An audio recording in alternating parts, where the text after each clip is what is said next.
राधे राधे मित्रों। तो मित्रों, आप लोग राधा किशन के अपकमिंग एपिसोड में देखेंगे कि श्रीनिवास देखते हैं भार्गवी के मुस्कुराहट को और कहते हैं, यही मुस्कुराहट मैं कब से देखने की प्रतीक्षा कर रहा हूँ भार्गवी।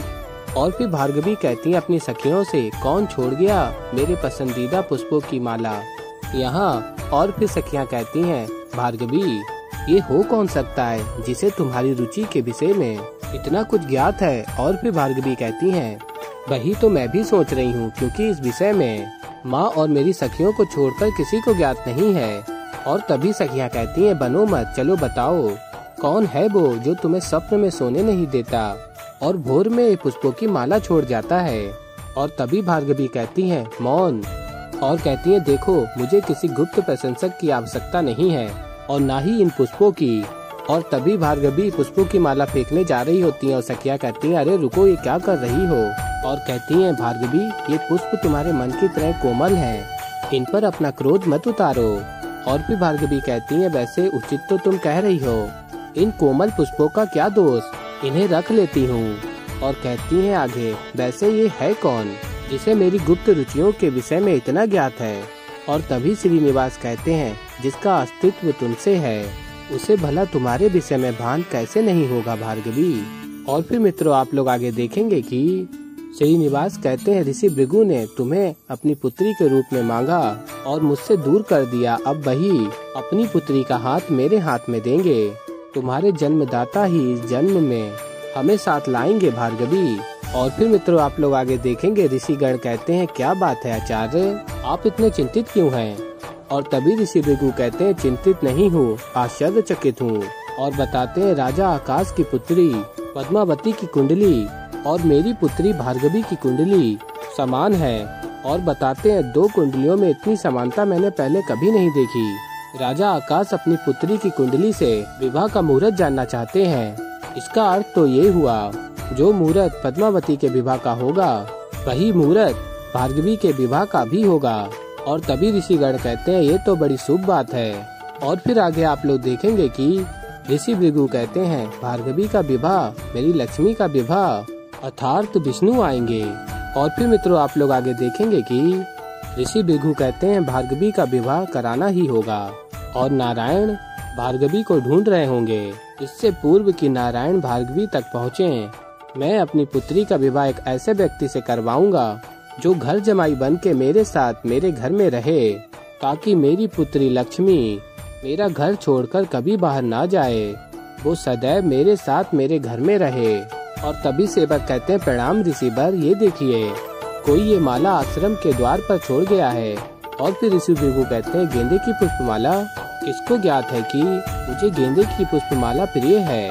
और फिर श्रीनिवास कहते हैं, मैं जानता हूँ कि आप क्या अनुभव कर रहे हैं ऋषि भृगु। और फिर मित्रों, आप लोग आगे देखेंगे कि श्रीनिवास कहते हैं, भार्गवी का विवाह मुझसे हो और पद्मावती का हृदय भी न टूटे, इसके लिए मुझे आपका हृदय जीतना होगा ऋषि भृगु। आपके निकट आना होगा, वो भी बिना आपको बताए मैं कौन हूँ। और फिर आगे आप लोग देखेंगे, गोविंदराज ढूंढ रहे होते हैं श्रीनिवास को। श्रीनिवास और कहते हैं, ये आज सवेरे सवेरे कहाँ चला गया है। और कहते हैं, मंदिर में हमारे कार्य का पहला दिन है और ये महाशय पहले ही दिन ना जाने कहाँ लुप्त हो गया, आने दो इसे, इतना कार्य करवाऊंगा, बताऊंगा इसे अच्छे से। अभी मैं ही कार्य आरंभ करता हूँ। और तभी गोविंदराज देखते हैं राजकुमारी पद्मावती उनके समक्ष। और तभी गोविंदराज कहते हैं, राजकुमारी आप यहाँ इतने प्रातः। और कहते हैं, प्रणाम, आपको कोई कार्य है, अगर कोई सेवा हो तो मुझे। और तभी राजकुमारी पद्मावती कहती हैं, मैं श्रीनिवास को ढूंढ रही हूँ, कहाँ है वो। और फिर गोविंदराज कहते हैं, श्रीनिवास कहाँ गया ये तो मात्र वो ही बता सकता है। और फिर मित्रों, आप लोग आगे देखेंगे कि वासु का मित्र कहता है, मैं जानता हूँ कि श्रीनिवास कहाँ है। और फिर वासु कहता है, कहाँ है। और फिर वासु का मित्र कहता है, गुप्तचरों ने बताया है कि वो ऋषि भृगु के घर में ताक झांक कर रहा था। और फिर तभी राजकुमार वासु कहते हैं, ऋषि भृगु, इनसे श्रीनिवास को क्या लेना देना। और फिर वासु का मित्र कहता है, इस बात से तो मैं भी अनभिज्ञ हूँ, पर गुप्तचरों की जानकारी से ये पता चला कि वो ऋषि भृगु के आश्रम के चारों तरफ भी विचरण कर रहा था। और फिर राजकुमार वासु कहता है, एक और ये मेरी बहन को प्रभावित करने का प्रयास कर रहा है। और दूसरी ओर भृगु के यहाँ ताका झांकी कर रहा है। मंशा क्या है श्रीनिवास की, ये पता लगाना होगा।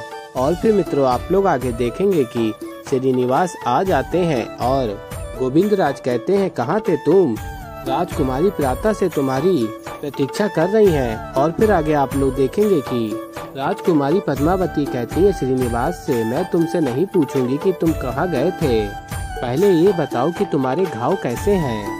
और फिर तभी श्रीनिवास कहते हैं मेरे घाव तो भर गए, अब तो मैं आपको चल के क्या नृत्य करके दिखा सकता हूँ। और फिर आगे राजकुमारी पद्मावती कहती हैं यदि तुम पूर्ण रूप से ठीक हो गए हो तो मेरा एक अनुरोध है तुमसे। और फिर श्रीनिवास कहते हैं क्या अनुरोध है बताइए ना। और फिर तभी राजकुमारी अपने घुंघरू निकालती हैं और कहती हैं ये मेरे घुंघरू हैं, मैंने नृत्य करना इसलिए छोड़ दिया क्योंकि मेरे पास कोई प्रेरणा नहीं थी, किंतु तुम्हारे नृत्य ने मुझे बहुत प्रेरणा दी है श्रीनिवास, इसीलिए मैं चाहती हूँ कि तुम मुझे नृत्य करना सिखाओ।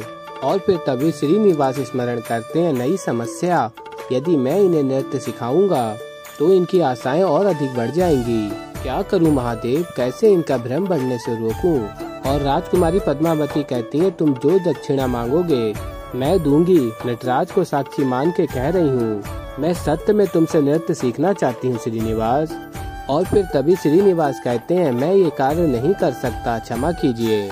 और कहते हैं मैं भी नटराज को साक्षी मान के सत्य कहता हूँ, मैं अभी आपको नृत्य की शिक्षा देने के लिए सज्ज नहीं हूँ। और फिर राजकुमारी पद्मावती कहती हैं ठीक है, कदाचित मेरे भाग्य में इससे अधिक अच्छा होगा। और फिर मित्रों आप लोग आगे देखेंगे भार्गवी अपने प्रिय पुष्पों से अपना श्रृंगार कर रही होती हैं और कहती हैं कौन होगा जिसने मेरे प्रिय पुष्पों का उपहार भेजा होगा।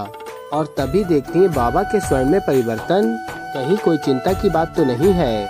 और फिर भार्गवी छिप के देख रही होती हैं और तभी भार्गवी की माँ कहती हैं क्या बात है।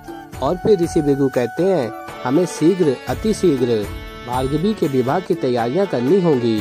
और फिर भार्गवी की माँ कहती हैं भार्गवी का विवाह। और फिर ऋषि भृगु कहते हैं हाँ, मैंने राजकुमारी पद्मावती का विवाह का समय निश्चित कर दिया है, उसी समय हमें भार्गवी का भी विवाह करना होगा, हमारे पास समय नहीं है, हमें उसकी तैयारियां आरंभ करनी होंगी। और फिर भार्गवी की माँ कहती है मुझे तो विश्वास ही नहीं हो रहा है कि आपने ऐसा सोचा, हमारी भार्गवी के हाथ पीले होंगे। और फिर कहती है मुहूर्त कब का है। और फिर ऋषि भृगु कहते हैं 3 महीने के बाद। और भार्गवी सुन रही होती है और कहती है 3 महीने बाद मेरा विवाह। और फिर ऋषि भृगु कहते हैं 3 महीने बाद पहले पद्मावती का विवाह होगा, उसके पश्चात हमारी पुत्री भार्गवी का विवाह होगा।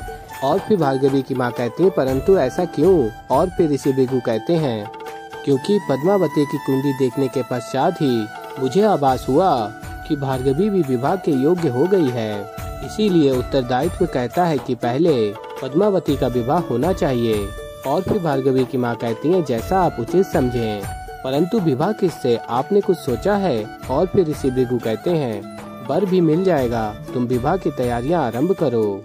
और फिर मित्रों आप लोग आगे देखेंगे कि गोविंदराज कहते हैं श्रीनिवास से अपना मानसिक संतुलन पूर्ण रूप से खो चुके हो तुम, और कहते हैं अब तो मात्र नटराज ही हमें बचा सकते हैं। और फिर गोविंदराज पूछते हैं पहले तुम ये बताओ, तुम ये बार बार गायब कहाँ हो जाते हो, कहाँ जाते हो इस नगरी में ताका झाकी करने के लिए। और फिर श्रीनिवास कहते हैं नया नगर है, भ्रमण करने निकला था। और तभी राजकुमार बासु आ जाते हैं और कहते हैं तो कर आए भ्रमण, बताओ कैसा लगा हमारा राज्य। और फिर श्रीनिवास भार्गवी के बारे में स्मरण करते हैं और कहते हैं बहुत ही सुंदर। और बासु कहता है और ऋषि भृगु का घर और उनका आश्रम वो कैसा लगा। और फिर गोविंदराज कहते हैं ऋषि भृगु ये कौन है। और फिर बासु बताता है हमारे राज पुरोहित हैं ऋषि भृगु, उन्हीं के यहाँ ताका झाकी कर रहा था ये तुम्हारा मित्र। और तभी गोविंदराज श्रीनिवास से कहते हैं किंतु इनके राज पुरोहित से तुम्हारा क्या संबंध है श्री। और फिर बासु कहता है यही तो मैं भी जानना चाहता हूँ कि क्या कर रहे थे ये वहाँ, मैंने तुम्हें यहाँ अतिथि बना के रखा, कार्य दिया और बदले में ये सब। और फिर कहता है बताओ ऋषि भृगु क्या जाने का क्या कारण था। और फिर श्रीनिवास कहते हैं कारण तो अवश्य है, पर वो कारण क्या है समय के साथ ज्ञात हो जाएगा। तो ऐसे ही मित्रों आगे और भी बहुत कुछ देखेंगे आप लोग। तो अभी के लिए इस वीडियो में इतना ही, और मैं मिलता हूँ जल्दी एक नई वीडियो के साथ। तब तक के लिए राधे राधे।